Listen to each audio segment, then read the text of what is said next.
معزز سامعین گرامی قدر، لعلکم تتقون کے حوالے سے چند گزارشات کو آپ کے سامنے رکھ رہے ہیں کہ روزے کے مہینے کی اصل غرض و غایت تو یہی ہے کہ میں اور آپ متقی بن جائیں، اللہ کا خوف آ جائے۔ الصیام جنۃ، بے شک روزہ ڈھال ہے، روزہ ڈھال ہے۔ اس کے دو مفاہیم حدیث میں بیان ہوتے ہیں۔ ایک ڈھال ہے گناہوں سے، ایک ڈال ہے برے اعمال کے سامنے، کہ روزہ رکھتا ہے انسان، حلال چھوڑتا ہے تو حرام کیوں نہیں چھوڑنا، گویا گناہوں کے لیے ایک ڈھال ہے۔ اور دوسری روزہ ڈال ہے جہنم کی آگ کے لیے۔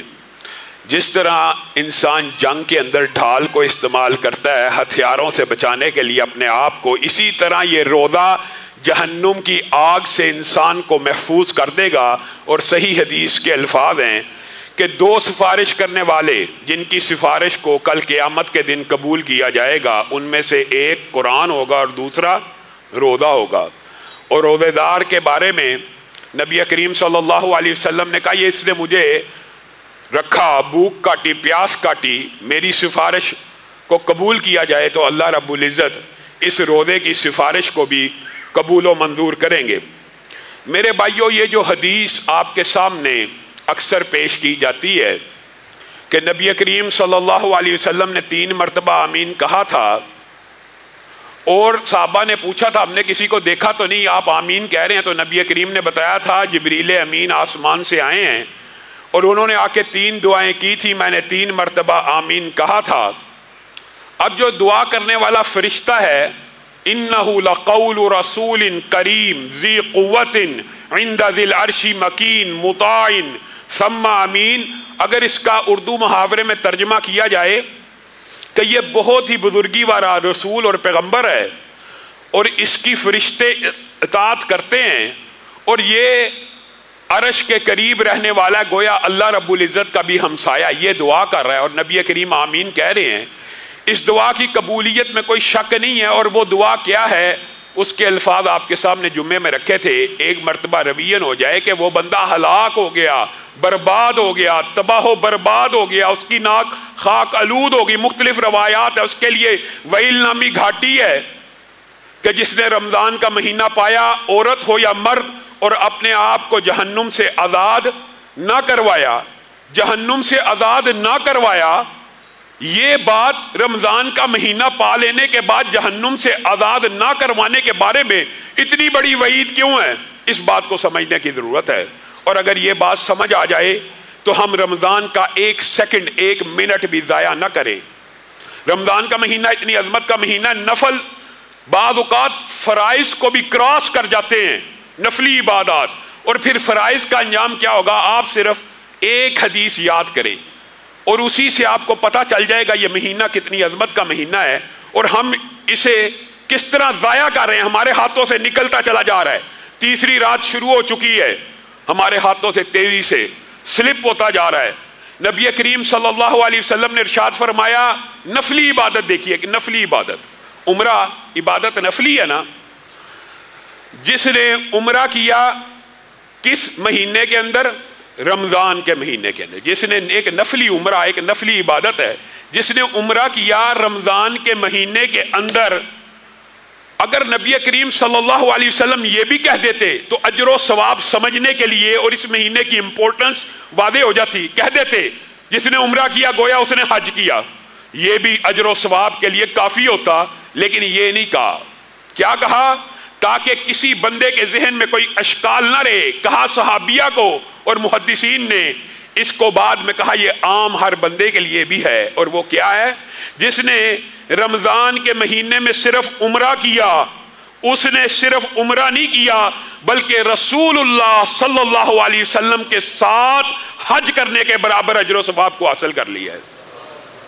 بتائیے، رسول اللہ کے ساتھ حج کرنے کے اجر و ثواب کو حاصل کرنا ایک عمرے کے ذریعے، پھر بھی انسان کہ رمضان کا مہینہ آیا تھا، کچھ غفلت ہو گئی تھی جس میں نفل فرائض کو کراس کر دیتے ہیں بعض اوقات ثواب اور اجر میں، تو فرائض کا اجر و ثواب کیا ہوگا؟ اور اس دنیا کے پیچھے آج بھی رمضان کے مہینے میں بھی اسی دنیا کے پیچھے بھاگتے چلے جانا ہے۔ اور میرے بھائیوں، آپ حیران رہ جائیں گے. حدیث میں 2 بندوں کا ذکر موجود ہے اور حدیث مشہور ہے, صرف آپ کو ریمائنڈ کرواتا چلوں, آپ کے ذہن میں آ جائے گی انشاءاللہ, اکثر نے سنی ہوگی. ایک بندہ جس نے اس دنیا کے اندر آدم سے لے کر قیامت تک سب سے خوشگوار زندگی گزاری, سب سے اچھی زندگی گزاری. سب سے خوشگوار کا مطلب یہ ہے, اب بتائیے جتنا مرضی انسان ہنسی خوشی رہتا ہو, ہر بندہ ایک اپنی جنگ تو زندگی کی لڑ ہی رہا ہوتا ہے. غم بھی آتے ہیں, پریشانیاں بھی آتی ہیں, بلکہ کئی مرتبہ انسان سوچتا ہے کہ شاید مجھ سے زیادہ پریشانیاں تو کسی اور کے اوپر آئی نہ ہوں. لیکن ایک بندہ جس کو حدیث کے مطابق کہا جا رہا ہے دنیا میں سب سے اچھی زندگی ملی, سب سے خوشگوار زندگی ملی, سب سے زیادہ خوشی سے ہنسی خوشی زندگی بسر کر کے چلا گیا, وہ جس نے ساری زندگی غم کا غائن بھی نہیں دیکھا یا شائبہ بھی نہیں دیکھا, اس کو صرف 1 سیکنڈ کے 1000ویں حصے میں جہنم کے قریب سے, جہنم کے اندر سے, جہنم کے پاس سے گزارا جائے گا. 1 سیکنڈ کے 1000ویں حصے میں ایک غوطہ جہنم سے اگر لگوا دیا جائے گا تو وہ بندہ کہے گا اتنی پریشانی, اتنی مصیبت, اتنا غم, اتنا عذاب, اتنی شدت, اتنی آگ, اللہ لگتا ہے کبھی زندگی میں کوئی سکھ دیکھا ہی نہیں ہے. 1 لمحے کے 1000ویں حصے میں دنیا کے سارے سکھ بھول جائے گا. ان سکھوں کو حاصل کرنے کے لیے اپنے لیے لمبے لمبے عرصے کے لیے جہنم کمانے والوں, کہنے والا بھی اس نصیحت کا مستحق ہے اور سب سننے والے بھی. اس دنیا کے لیے جس کی ساری زندگی عیش و آرام میں گزر جائے, دنیا کی سب سے بہترین زندگی گزارنے والا 1 لمحے کے 1000ویں حصے کی جہنم نہیں کاٹ سکتا, اور چیخ اٹھے گا, پکار اٹھے گا کہ زندگی میں کبھی سکون نہیں دیکھا. اس دنیا کے سکون کے بدلے میں کس چیز کا سودا کر رہے ہو؟ اس جہنم کی طویل زندگی کا سودا کر رہے ہو. اور دوسری طرف اسی حدیث کا جو دوسرا ٹکڑا ہے, اس دنیا میں سب سے زیادہ تکلیفیں, آزمائشیں, مشکلات سہنے والا, آپ کو پتہ نا کینچیوں اور کنگھیوں سے بھی لوگوں کے جسموں کو کاٹا جاتا ہے, اور ایسے بھی بیچارے مصیبت سہنے والے ہیں جن کو 30 برس امام احمد ابن حنبل کے پشت کے اوپر کوڑے لگائے گئے, اور ایسے ایسے ولی اللہ انبیاء بھی گزرے جن کو قتل کیا گیا, ایسے ایسے اولیاء اللہ ہیں 50 برس جیل خانوں میں ان کے گوشت کے ٹکڑے کیے گئے. دنیا میں سب سے زیادہ اذیت سہنے والا, سب سے زیادہ مشکل سہنے والا, سب سے زیادہ مصیبت اور آزمائش سہنے والا, 1 لمحے کے 1000ویں حصے میں اس کو جنت سے غوطہ دیا جائے گا. ما لا عین رأت ولا اذن سمعت ولا خطر علی قلب بشر. صرف 1 لمحے کے 1000ویں حصے میں جب جنت کی ایسی نعمتیں دیکھے گا جو کسی آنکھ نے دیکھی نہیں ہوں گی, جو کسی کان نے سنی نہیں ہوں گی, جو کسی دل کے اوپر گمان نہیں ہوا ہوگا, 1 سیکنڈ کے بھی 1000ویں حصے میں اتنی نعمتیں دیکھ کر کیا کہے گا, اللہ اتنی نعمتیں, اتنی آسانیاں, مجھے تو دنیا کا کوئی غم یاد ہی نہیں رہا.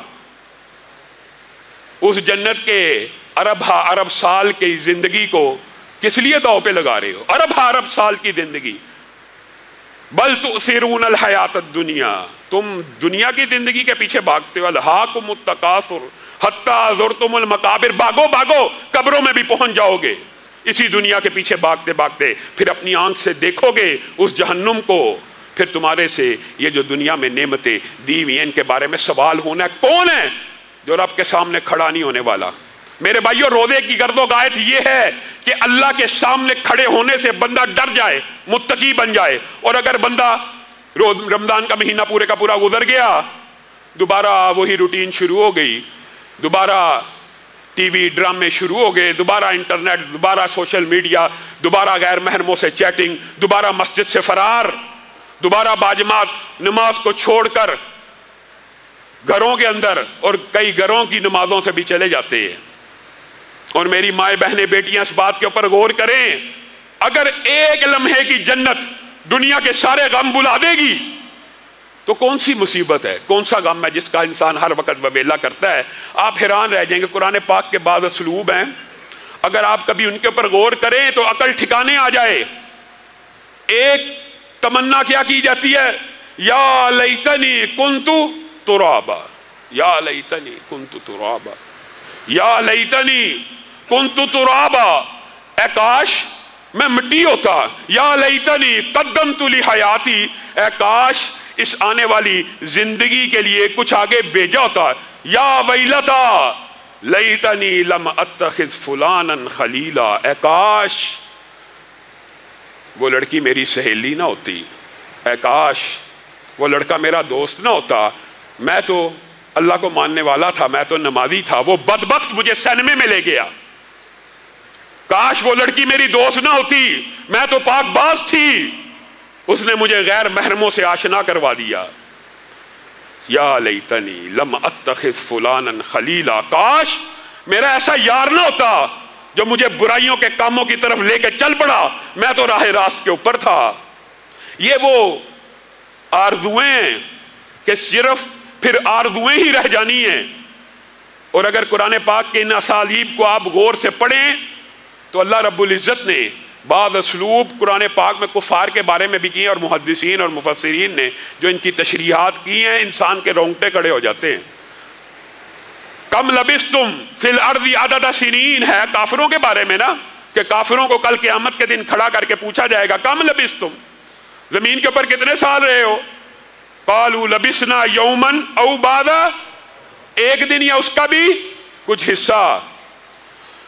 مفسرین اور محدثین نے بھی تشریح کرنے میں کوئی کسر نہیں چھوڑی۔ ایک انسان جس کی زندگی سب سے طویل ہو، حضرت آدم کی تو عمر آپ کو پتہ ہے 1000 برس، حضرت نوح کی بھی آپ کے علم میں ہے، لیکن انسانی تاریخ کے اندر یہ بات ملتی ہے جو سب سے لمبی عمر کا انسان گزرا ہے تقریباً اس کی عمر 1500 سے 1600 برس ہے، جو معلوم تاریخ ہے، اور جو نامعلوم ہے اس کے حوالے سے مختلف اقوال موجود ہیں۔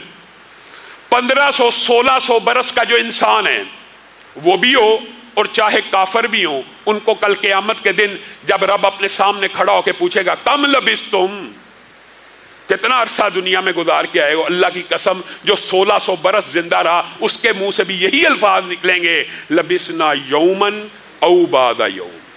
اللہ تعالیٰ نے تو پھر تشریح کرتے ہوئے بھی کوئی کسر نہ چھوڑی، لم یلبسوا الا عشیۃ او ضحاھا، یہ دن کی باتیں کرتے ہو، آدھے دن کی باتیں کرتے ہو، نہیں ایک پہر بھی نہیں گزار کے آئے، یہ جو زندگی شروع ہو چکی ہے اس کے سامنے وہ ایک پہر بھی نہیں۔ اگر پورا ایک سمندر ہو اس کے اندر ایک انگلی ڈالی جائے، اس انگلی کو باہر نکال لیا جائے، انگلی کے اوپر جو قطرہ لگتا ہے وہ دنیا کی زندگی ہے، وہ دنیا کی زندگی ہے، باقی پورا سمندر ہمیشہ کی زندگی ہے، ابدی زندگی ہے، دائمی زندگی ہے۔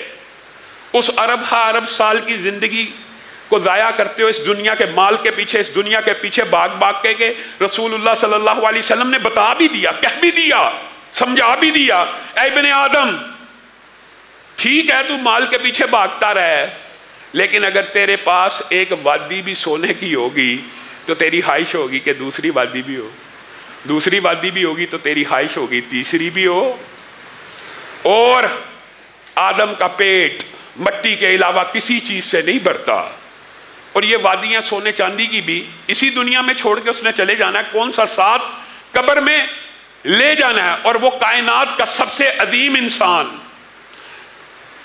کئی مرتبہ میرے ذہن میں جب سیرت کے بندہ یہ واقعات پڑھتا ہے تو بے اختیار آنکھوں سے کئی مرتبہ آنسو بھی جاری ہو جاتے ہیں کہ آپ سوچیں کہ صحابہ اپنے نبی، اپنے سردار والی بطحہ مدینہ کے ریاست کے سربراہ کے ساتھ زندگی گزار رہے ہیں، اور حدیث جب کوٹ کر رہے ہیں کہ ایک مرتبہ ہم نے نبی کریم صلی اللہ علیہ وسلم کو دیکھا، آپ زمین کے اوپر کروٹیں لے رہے تھے، آپ زمین کے اوپر کروٹیں لے رہے تھے، ہمیں پتا چلا کہ آپ بھوک کی شدت کی وجہ سے زمین پہ کروٹیں لے رہے ہیں۔ ایک مرتبہ ہم نے اپنے نبی کو دیکھا جسم کے اوپر کپڑا کس کے باندھا ہوا ہے، جسم کے اوپر کپڑا کس کے باندھا ہوا ہے، ہمیں پتا چلا بھوک کی وجہ سے باندھا ہوا ہے۔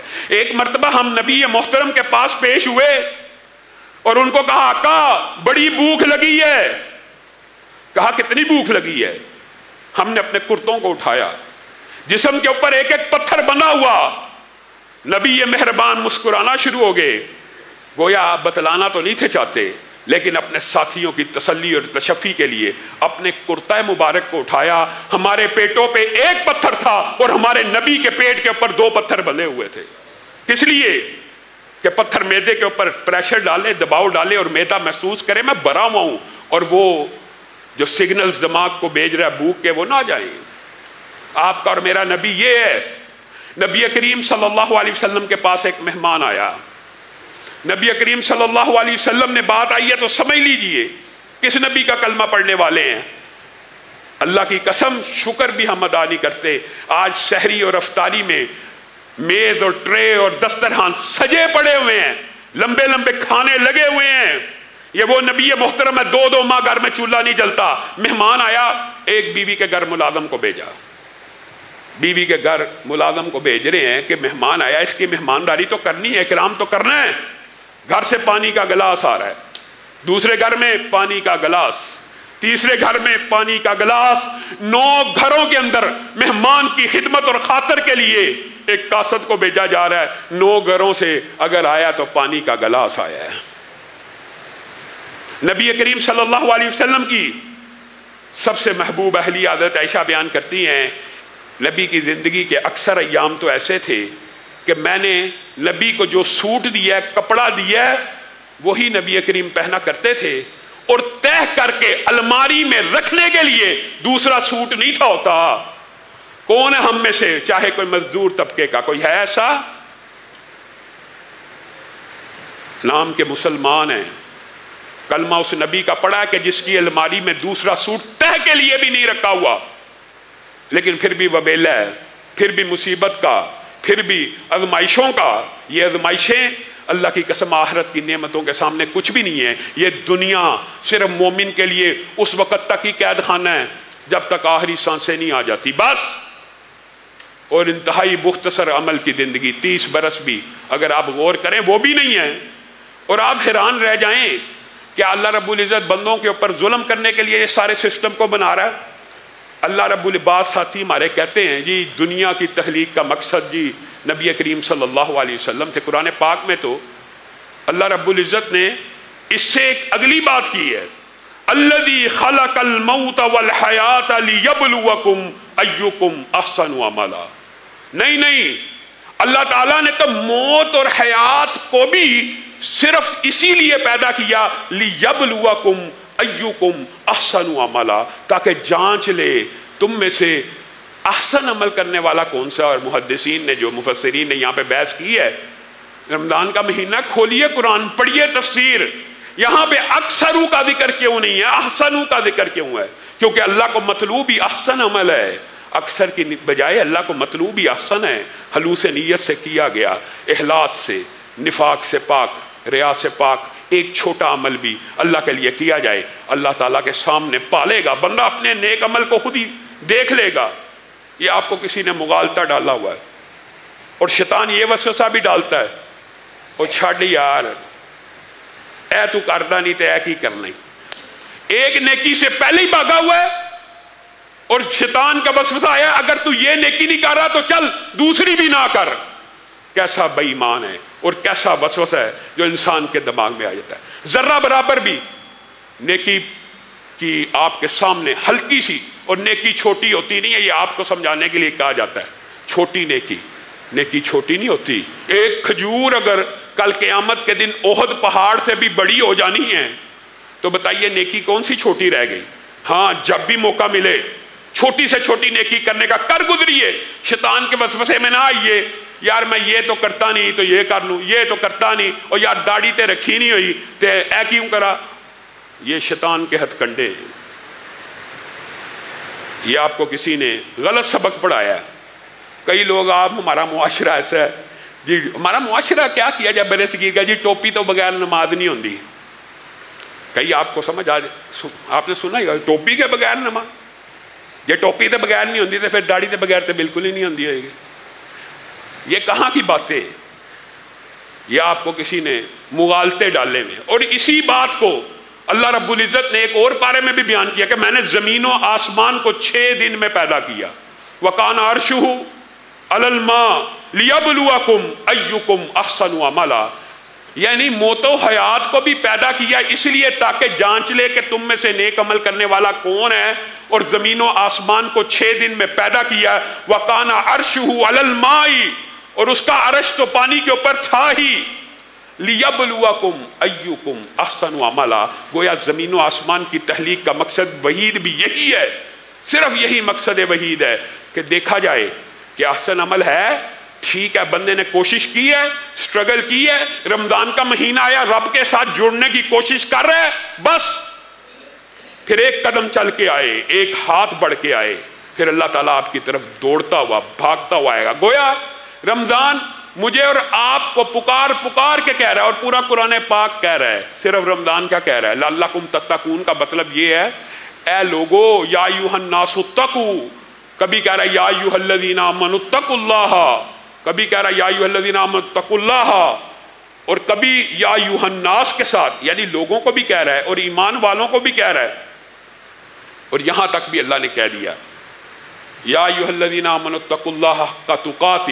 ولا تموتن الا وانتم مسلمون۔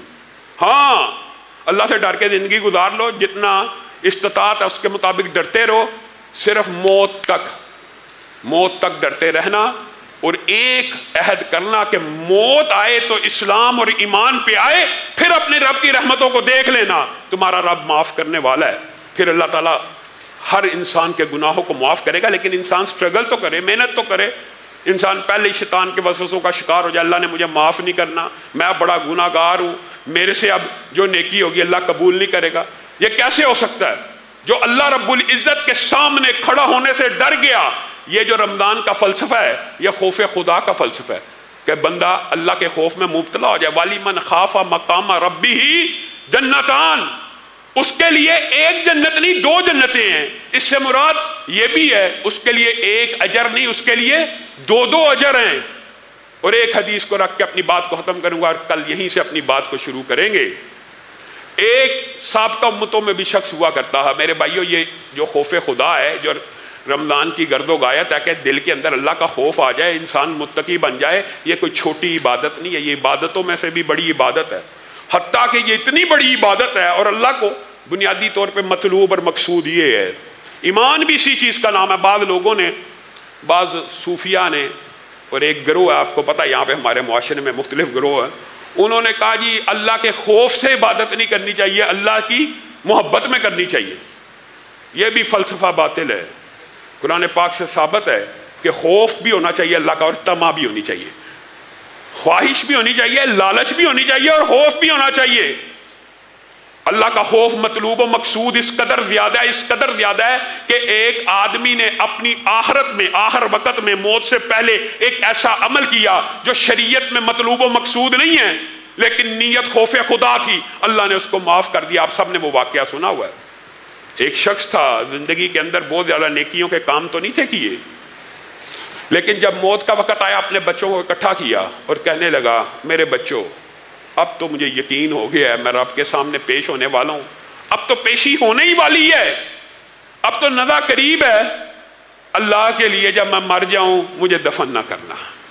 میرے بھائیو، اللہ کی قسم کتنی سخت گھاٹی ہے قبر میں، اور آپ، اور یہ خوف خدا قبر عذابوں کے واقعات سے، رسول اللہ جس طرح ڈراتے تھے، ہم تو آٹے میں نمک کے برابر بھی نہیں۔ رسول اللہ صلی اللہ علیہ وسلم کا چہرہ سرخ ہو جایا کرتا تھا، گردن کی رگیں پھول جایا کرتی تھی، اور صحابہ کو ایسے عذابوں سے ڈراتے تھے، صحابہ کہتے تھے گویا ہمیں محسوس ہوتا تھا عذاب ہمارے پیچھے ہی کھڑا ہے۔ کہا میرے بچوں، اب تو نزا طاری ہو چکی ہے، جب میں مر جاؤں مجھے دفن نہ کرنا۔ کیا کیا؟ مجھے آگ لگا دینا، میری جسم کی راکھ کر دینا، ٹکڑے ٹکڑے کر دینا، اس راکھ کو ہوا میں بکھیر دینا۔ یہ تو کیوں کر رہا ہے میرے باپ؟ اور جب وہ مر گیا، اس کے بچوں نے یہی عمل کیا، تو اللہ رب العزت نے کہا قم باذن اللہ، اللہ کے حکم سے راکھ اکٹھی ہو جا، ہو گئی۔ یہ تو نے کیا عمل کیا؟ ساری زندگی نافرمانیاں کرتا رہا، آخر میں یہ کیا عمل کر کے آیا؟ کہا اللہ، بس شرمندگی تھی، بس دل میں خواہش تھی، بس ایک خوف تھا تیرا، سوچا کہ شاید اس طریقے سے تیرے سامنے کھڑا ہونے سے بچ جاؤں، شاید راکھ بکھیر دی جائے گی تو مجھے معاف کر دیا جائے گا اور میرے جز کو اکٹھا نہیں کیا جائے گا۔ اللہ رب العزت نے کہا اللہ، یہ باتیں جو ہوتی ہیں نا، یہ احادیث نبوی بھی وحی الہی ہوتی ہے۔ آپ کو یہ بھی آج کل معاشرے میں مغالطہ کہ جیسے حدیث جی قرآن سے ٹکراتی ہے، حدیث جیسے وحی کی قسم ہی نہیں ہے۔ اللہ رب العزت نے اس بندے کو اس کے اس عمل کی وجہ سے کہا جا تو نے آخر میں میرا خوف اگر اس طرح اپنے اوپر طاری کیا میں نے تیرے سارے گناہوں کو معاف کر کے تجھے جنت میں داخل کر دیا. لیکن اس سے مراد یہ نہیں ہے کہ ہم نے اپنے بچوں کو یہ کہنا ہمیں آگ لگا دی جائے. یہ بات سمجھانے کے لیے اللہ رب العزت جو کہا گیا جو سنا گیا اس کو سمجھنے کی توفیق عنایت فرمائے.